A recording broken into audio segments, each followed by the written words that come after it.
Good morning, students. In today's lecture, we will discuss the earthquake resistant buildings, Unit 5.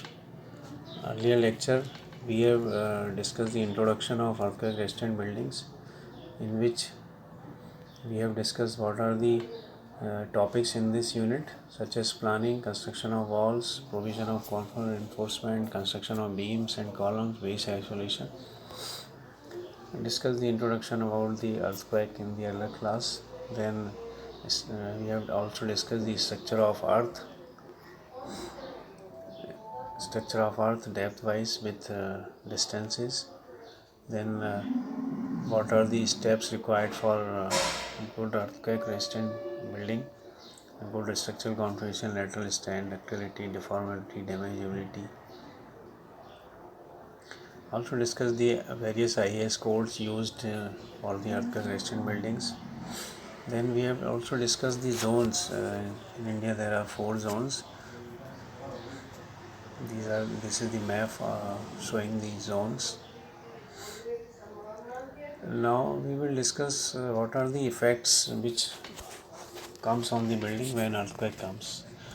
First one, earthquake causes shaking of the ground. Earthquake cause shaking of the ground. That shaking takes place horizontally and vertically both. मतलब horizontally हमारा shaking होगी और vertically. Building जो ground पर rest करेंगी वो motion आएगा उनके बेस पर. और जैसे कि Newton's first law of motion कहता है कि जब हम बेस पे मोशन देंगे तो रूफ अपनी पोजीशन पर रहेगा, मगर since the wall and columns are connected to it the drag the roof along with them. मतलब वॉल और कॉलम से रूफ कनेक्ट है तो वो भी मूव होगा. This gives the inertia force on the roof element. Roof element पे भी एक इनर्शिया फोर्स आएगा. जैसे कि हम जानते हैं roof has a mass m and experience an acceleration a, then the initial force F1 will be equal to m into a and its direction will be opposite of the that of acceleration.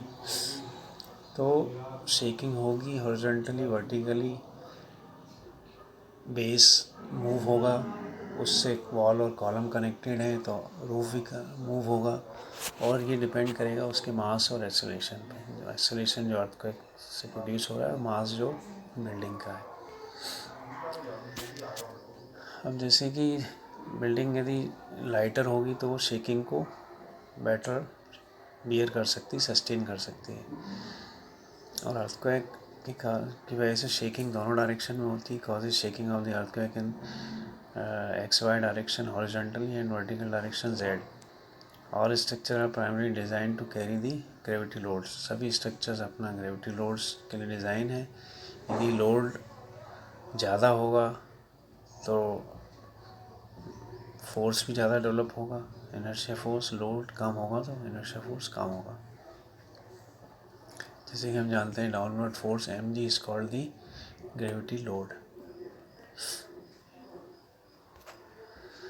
फिर है कि कैसी building plan की जाए. जैसे अभी हमने देख लिया कि अर्थक्वेक के कारण क्या इफ़ेक्ट्स आते हैं बिल्डिंग के ऊपर, तो उन्हीं इफ़ेक्ट्स को ध्यान में रखते हुए हम एक बिल्डिंग डिज़ाइन कर सकते हैं, प्लान कर सकते हैं. तो फर्स्ट थिंग है कि बिल्डिंग शुड बी लाइट.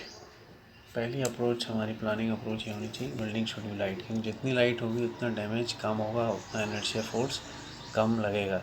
जैसे कि earthquake force depend on the mass of the structure.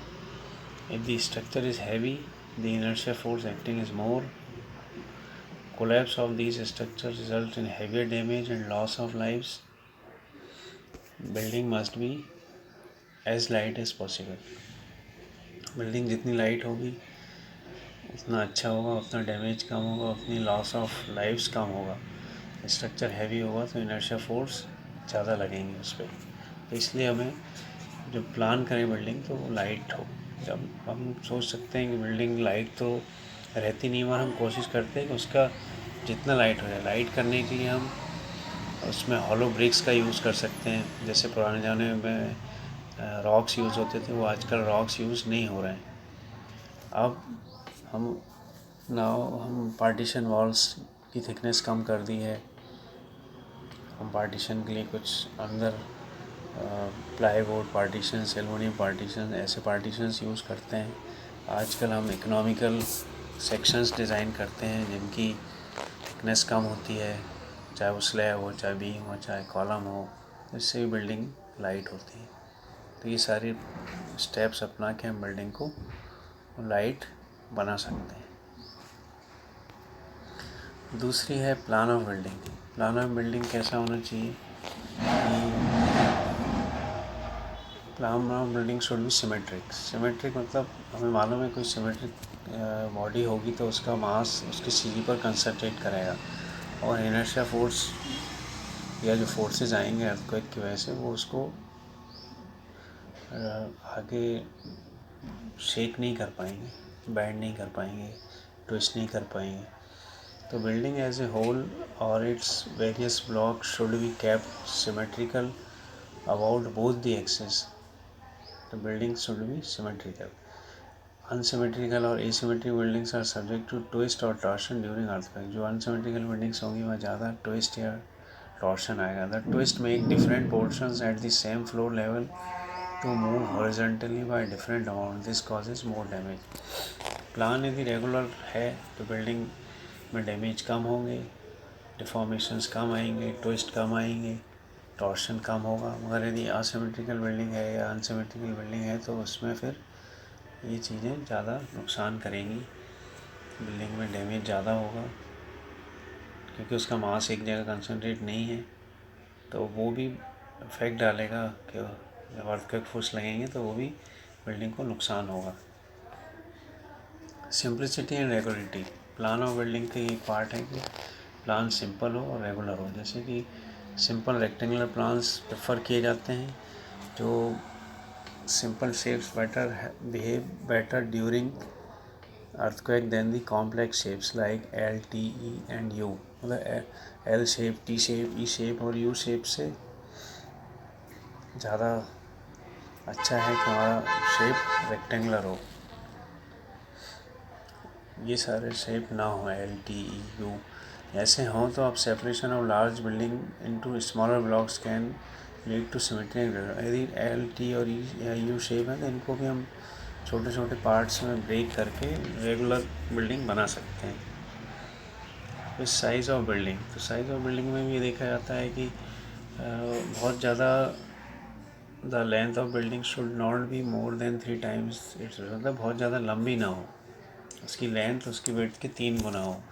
यदि ज़्यादा लंबी हो रही है, जैसे कि if longer lengths are needed 2 separate blocks with separation should be provided.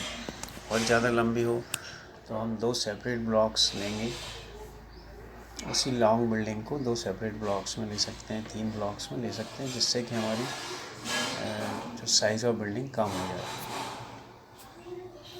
तो रेगुलर शेप हो और साइज़ उसका प्रॉपर हो, ज़्यादा लेंथ ना हो। जैसे कि इन प्लान से पता चलता है कि स्क्वायर प्लान हो, रेक्टेंगल प्लान हो, रेक्टेंगल बॉक्स हो, आई विद स्मॉल प्रोजेक्शन हो।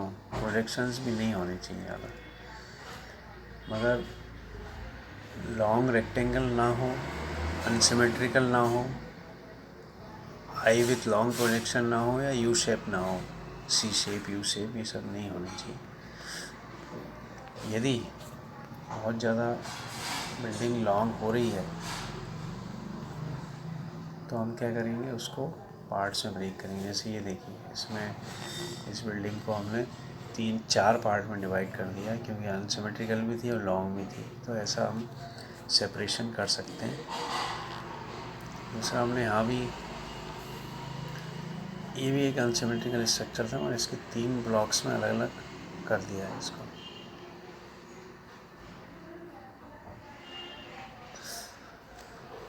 ये भी एक अनसिमेट्रिकल स्ट्रक्चर था, यहाँ भी हमने इसके 3 ब्लॉक्स में उसको अलग अलग कर दिया है। तो इससे ये पता चलता है कि अनसिमेट्रिकल बिल्डिंग को भी हम सिमेट्री में ला सकते हैं, उसकी लेंथ भी कम कर सकते हैं।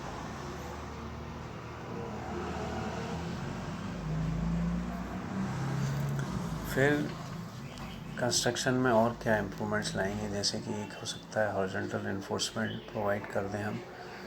हॉरिजॉन्टल बाहर से रिंग्स प्रोवाइड करें, जैसे कि lintel bands, plinth band, roof band, gable band, Dawar